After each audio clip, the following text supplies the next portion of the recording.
નમસ્કાર. ક્યારે એવું વિચાર આવ્યો છે કે આપણે જે રીતે ભણીએ છીએ એની પાછળ કઈ વિચારધારા કામ કરે છે? આજે આપણે બસ એ જ સમજવાના છીએ. શિક્ષણને ઘડનારા 3 મોટા પાયા: આદર્શવાદ, પ્રકૃતિવાદ અને વ્યવહારવાદ. તો ચાલો આ રસપ્રદ સફર શરૂ કરીએ અને શિક્ષણના મૂળ સુધી પહોંચીએ. ચાલો શરૂઆત એક બહુ જ મૂળભૂત સવાલથી કરીએ.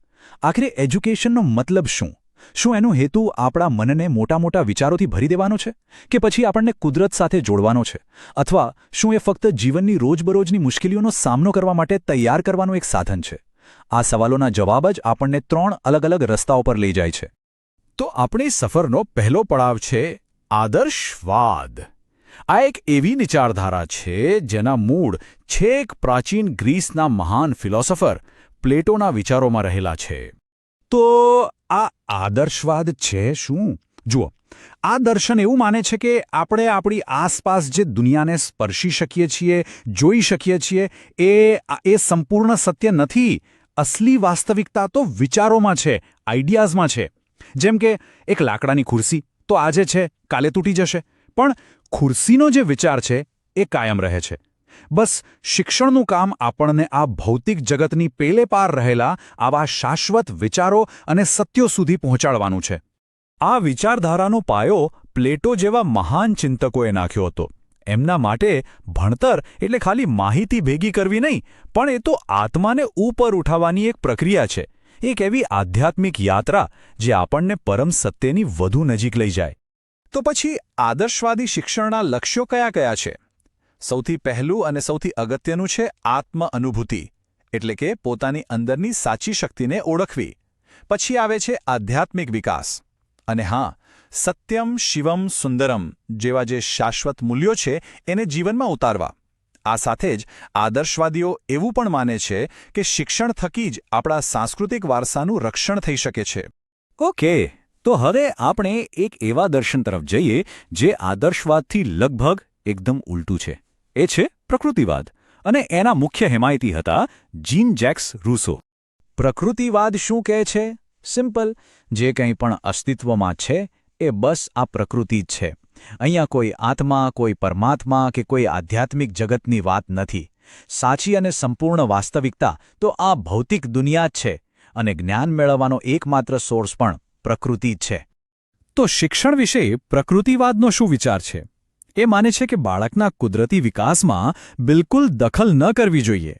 શિક્ષણનો રસ્તો ચોપડીઓમાંથી નહીં, પણ બાળકની પોતાની કુદરતી વૃત્તિઓ અને એની રુચિમાંથી નીકળવો જોઈએ. જ્ઞાન સીધું જ પ્રકૃતિના અનુભવમાંથી આવવું જોઈએ, કોઈના શીખવવાથી નહીં. રૂસોનો આ નારો પ્રકૃતિ તરફ પાછા વળો એ પ્રકૃતિવાદી શિક્ષણનો આખો સારાંશ છે. એમનું માનવું હતું કે સમાજ અને એના નિયમો બાળકને બગાડે છે, જ્યારે પ્રકૃતિ એને શુદ્ધ અને સારો બનાવે છે. એટલે જ શિક્ષણનું કેન્દ્ર એક કુદરતી વાતાવરણ હોવું જોઈએ, 4 દિવાલોવાળો ક્લાસરૂમ નહીં. તો પ્રકૃતિવાદી શિક્ષણના ગોલ્સ શું થયા? મુખ્ય લક્ષ્ય છે બાળકનો કુદરતી રીતે સંપૂર્ણ વિકાસ. એને ગોખણપટ્ટી કરાવવાને બદલે વાસ્તવિક જીવન જીવવા માટે તૈયાર કરવો. અને શીખવાની બેસ્ટ રીત કઈ? આપણી 5 ઇન્દ્રિયો: જોઈને, સાંભળીને, સ્પર્શીને, અનુભવીને. અને આ બધું ત્યારે જ થાય જ્યારે બાળકને શીખવાની પૂરેપૂરી આઝાદી આપવામાં આવે. અને હવે આપણે આવી પહોંચ્યા છીએ આપણા ત્રીજા અને અંતિમ દર્શન પર, વ્યવહારવાદ.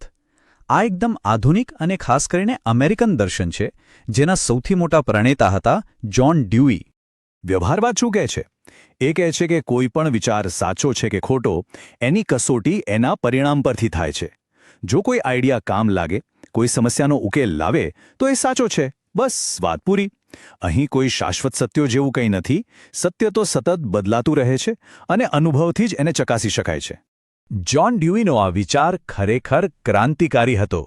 તેમણે કહ્યું કે સ્કૂલ એ ભવિષ્યના જીવનની તૈયારી કરવાની જગ્યા નથી. સ્કૂલ પોતે જ જીવન છે.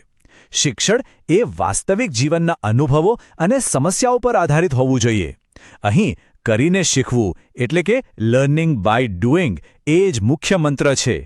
આજે આપણે જેને પ્રોજેક્ટ બેઝડ લર્નિંગ કહીએ છીએ એના મૂળ અહીં જ છે. વ્યવહારવાદી શિક્ષણ પદ્ધતિ છે ને, એ એકદમ સાયન્ટિફિક પ્રોસેસ જેવી છે.